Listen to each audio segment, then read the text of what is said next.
Assalamualaikum warahmatullahi wabarakatuh, Pak Iding. Waalaikumsalam warahmatullahi wabarakatuh, Bu Arini. Bagaimana kabar Pak Iding hari ini? Alhamdulillah sehat, Bu Arini. Bu Arini juga sehat ya, Bu ya? Alhamdulillah sehat, Bapak. Oh iya, Iya. Pak Iding, hari ini saya Ah, sibuk di kelas. Ya, baru sempat bertemu dengan Pak Iding. Padahal sebelumnya sudah mengabari mau segera ingin bertemu sama Pak Iding. Begini, mm-mm. Pak, saya ingin minta waktunya sebentar, 15 menit Ah, saja sudah iya. cukup. Apakah bisa? Ya, boleh, Bu. Boleh, boleh. Kebetulan hari ini saya tidak ada kegiatan setelah KBM ini. Monggo, Bu Arini, kalau boleh tahu apa tujuan obrolan kita ini, Bu? Begini, Pak. Sebelumnya Iya. saya ucapkan terima kasih Bapak sudah berkenan menyempatkan waktu untuk sharing dengan saya. Di sini Iya. saya ingin sedikit cerita dengan Bapak, lebih tepatnya ingin sharing tentang anak-anak yang tidak melaksanakan sholat duhur berjamaah. Mm-mm. Padahal masih jam sekolah dan sudah disediakan sebagaimana keyakinan yang dibuat bersama dengan kelas 4 sampai kelas 6. Oke. Oh, jadi begitu ya, Bu ya. Eee, Memang apa yang Bu Arini rasakan, Bu, terkait murid yang tidak berkenan melaksanakan sholat zuhur berjamaah di sekolah apa, Bu? Selaku guru agama, itu saya merasa sedih Iya, beberapa kali melihat murid tidak melaksanakan sholat duhur berjamaah. heeh, Lah saya dekati dan saya tanya siswa tersebut kok malah beralasan malas untuk sholat jamaah. Padahal oh, waktu sholat duhur sudah disediakan supaya dapat dilaksanakan secara berjamaah di sekolah, Pak. Dan saya selaku mhm, guru agama merasa punya tanggung jawab membina para murid dalam pelaksanaan sholatnya. Sering saya mhm, cek ke kelas sebelum pelaksanaan sholat. Saat yang lain sudah bergegas ke masjid, dia malah jajan di kelas. Kadangkala saat tahu saya cek, mereka malah segera lari. mhm, Atau mungkin kadang menyusul yang lainnya ke masjid, bisa saja ikut sholat. Tapi iya, pernah juga mereka hanya menghindari kontrol dari saya. Bahkan pernah kejadian demikian. Saat saya tanya malah menjawab dengan kalimat malas atau kalimat yang serupa lainnya. Menanggapi hal yang begitu, gimana sih ya Pak Iding? Ya, tapi kalau diskalakan, nilainya dari 1 sampai 100%, Bu, kira-kira berapa persentase murid Bu Arini sekarang yang tidak melaksanakan sholat Jumat? Maaf, sholat berjamaah zuhur di sekolah. Kira-kira berapa persen, Bu? Kira-kira ya berapa ya? Ya mungkin sekitar 10%-an lah Pak. Kalau di kelas mungkin sekitar 2, 3, 4 anak kan kadang kayak gitu. Kadang mereka juga bergerombol, kadang kadang ada yang mungkin teman yang satu ngajak yang lainnya. Begitulah yang merasa dekat dengan temannya itu begitu. Kadang begitu. Atau Mhm. misal ada melihat temannya yang lain mungkin kalau kelas atas kan mungkin ada yang sedang eh, halangan Iya. ikut-ikutan. Tapi ya begitulah menjadi ganjalan di pikiran saya banget itu begitu Pak. Mhm. Oh begitu ya Bu Arini ya. Tapi sebelum kita melanjutkan pembicaraan, menurut Ibu, apa yang Ibu harapkan dari pembicaraan kita ini, Bu? Begini Pak, saya Heeh. ingin sharing dengan Pak Iding dengan harapan saya mendapat solusi supaya siswa yang tidak melaksanakan sholat duhur berjamaah di sekolah itu kemudian nantinya dia ya semacam timbul kesadaran dengan sendirinya dan prakteknya dia nantinya mau secara rutin ikut jamaah duhur bersama dengan teman-teman dan keluarga SD 1 khususnya ya yang kelas 4 sampai kelas 6 dengan bapak ibu gurunya Mhm. begitu loh Pak. Oke. Eh, kalau begitu, eh, kira-kira apa saja rencana yang menurut Ibu bisa dilakukan ke depannya sebagai rasa tanggung jawab Ibu akan persoalan murid tersebut, Bu? Begini Pak, beberapa waktu lalu saya teringat pernah belajar tentang kebutuhan dasar manusia gitu ya Pak. Iya. Nah, demikian juga dengan eh, kaitannya sama kebutuhan dasar murid itu Pak. Mm-mm. Hmm. Nah, itu ada kaitannya dengan siswa yang enggan sholat duhur berjamaah di sekolah. Jadi saya ingat betul tentang kebutuhan dasar manusia, bahwasanya bila ada kebutuhan dasar yang belum terpenuhi, itu dapat mempengaruhi hal perilakunya. Menurut saya ya Pak, barangkali karena kebutuhan dasar murid tersebut, misalnya saja kasih sayang dan rasa diterimanya belum terpenuhi. Jadi ada murid lain yang pernah menyampaikan kepada saya bahwa orang tuanya itu termasuk sibuk dan jarang sekali berkomunikasi dengan murid tersebut. Mungkin secara pendidikan informal di dalam lingkungan keluarganya, Mm-mm. ini sih baru asumsi saya, bentuk kasih sayang dan kepedulian keluarganya pun kurang, Pak. Kemudian juga kebutuhan belajar murid ini. Nah, ini yang mana dalam pembelajaran itu sebaiknya, kalau menurut saya itu guru harusnya mengetahui bahwa dalam saya mengajar murid, bahwa dalam guru mengajari murid, apakah sudah terpenuhi kebutuhan belajarnya apa belum. Iya, Misal iya. dalam hal ini apa saya sudah sering menyampaikan amanat yang bermakna terkait pentingnya sholat jamaah, juga beda-beda ya Pak. Mungkin selama ini saya dalam menyampaikan keutamaan sholat jamaah pada murid itu bisa jadi belum begitu mengena Pak. Mm-mm. Begitu ya, Bu ya. Uh, Kira-kira apa saja rencana yang menurut Ibu itu bisa dilakukan ke depannya sebagai bentuk rasa tanggung jawab Ibu akan persoalan murid tersebut, Bu? Menurut saya ya Pak, ini barangkali Mm-mm. saya perlu berkolaborasi dalam bentuk komunikasi dengan Iya. pihak orang tua murid terkait Mm-mm. persoalan anaknya yang tidak mau melaksanakan sholat jamaah. Nah, di situ saya perlu mengidentifikasi apakah hubungan murid tersebut sama orang tuanya itu benar ada masalah apa tidaknya.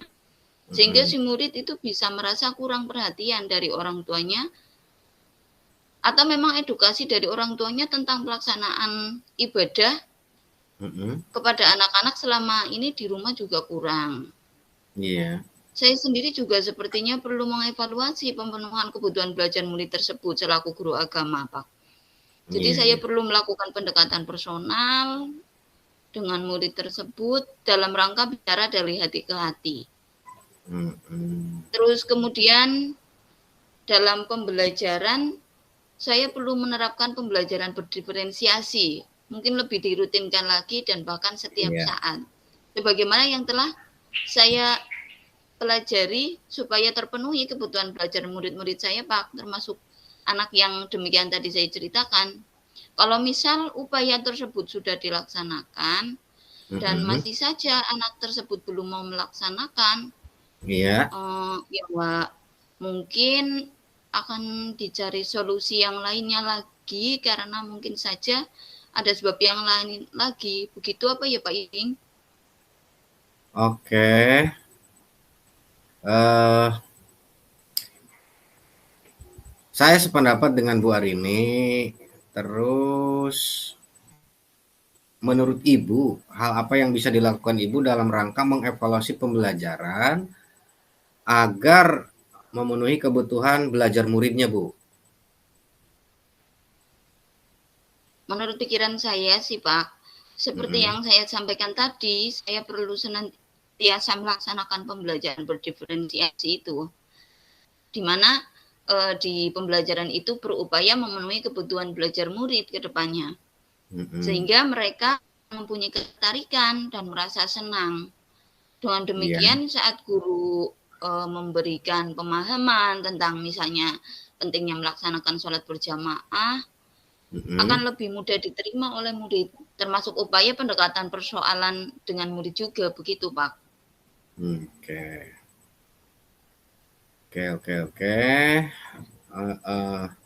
Ya, jadi intinya murid merasa senang ya Bu ya, dan diharapkan lebih mudah menerima masukan berupa kebaikan ya Bu.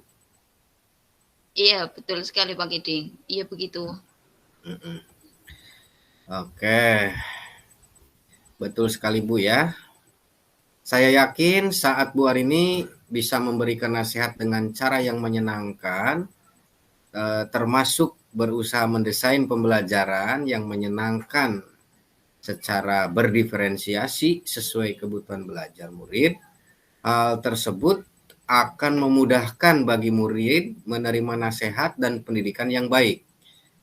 Serta Bu Arini bisa berkomunikasi secara baik dengan kedua orang tua murid, sebagaimana yang di awal Ibu sampaikan tadi, bahwa Ibu yakin masalah yang menjadi ganjalan saat ini akan dapat teratasi ya dengan baik.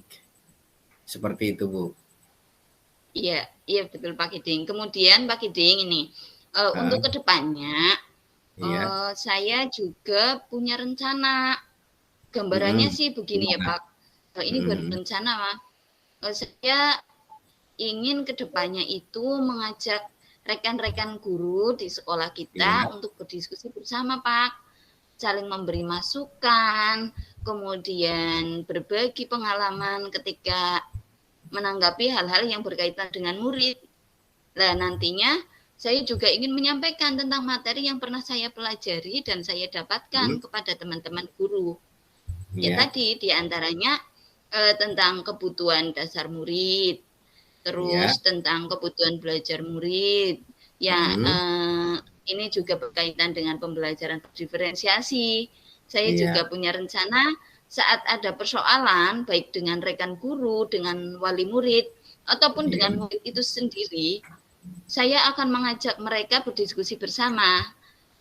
Harapannya dari rencana ini yaitu supaya mereka dan kita itu sama-sama memahami tentang kebutuhan dasar dan kebutuhan belajar murid. Kemudian dengan rekan-rekan guru, mereka juga memahami tentang pembelajaran berdiferensiasi, sehingga kami bersama-sama dapat menerapkan dalam kegiatan belajar mengajar yang sesuai dengan kebutuhan murid. Bahwasanya antara murid yang satu dengan yang lainnya tentu berbeda-beda kebutuhan dasar dan kebutuhan belajar mereka. Ya kan Pak? Nah, di situ diharapkan pembelajaran akan lebih baik. Murid merasa senang sehingga lebih mudah menerima dan mampu mempraktikkan kebaikan terkait pembelajaran. Juga nasihat baik yang disampaikan oleh Bapak Ibu gurunya termasuk kita. Begitu Pak Kiding, itu rencana saya seperti itu Pak. Iya. Wah, mantap Bu Arini. Sangat luar biasa sekali rencananya Bu Arini. Mudah-mudahan berhasil ya Bu. Kemudian komitmennya Bu Arini bagaimana terkait dengan rencana Bu Arini tadi? Komitmennya Bu. Terkait rencana saya tadi, misalnya dengan wali murid, jadi sebelumnya mereka saya ajak diskusi, saya ajak berbagi pengalaman begitu dengan guru. Demikian juga dengan rencana kolaborasi dengan rekan guru tadi. Saya harus berupaya supaya mereka tidak merasa digurui. Iya. Karena digurui kan nggak enak ya Pak. Lebih enak diajak ngobrol sama-sama, kita sepadan dengan rekan. Dan tidak menganggap saya lebih pinter. Kalau mereka menganggap saya lebih pinter, mungkin mereka merasa minder, mereka merasa malu. Tapi kalau kita merasa sepadan, mereka pasti akan lebih enjoy, lebih santai. Saya rencana prakteknya ini Pak, kira-kira begini Pak, saya ajak ngobrol dengan santai, ya semacam seperti inilah, misalnya saya dengan Bapak, lalu saya arahkan kemudian obrolannya ke arah yang diharapkan tadi sebagaimana rencana saya. Kemudian dalam rangka memberi nasihat nanti akan saya sampaikan saat saya mengajar di kelas, dengan memasukkan nilai-nilai pentingnya melaksanakan sholat dan keutamaan sholat berjamaah itu begitu.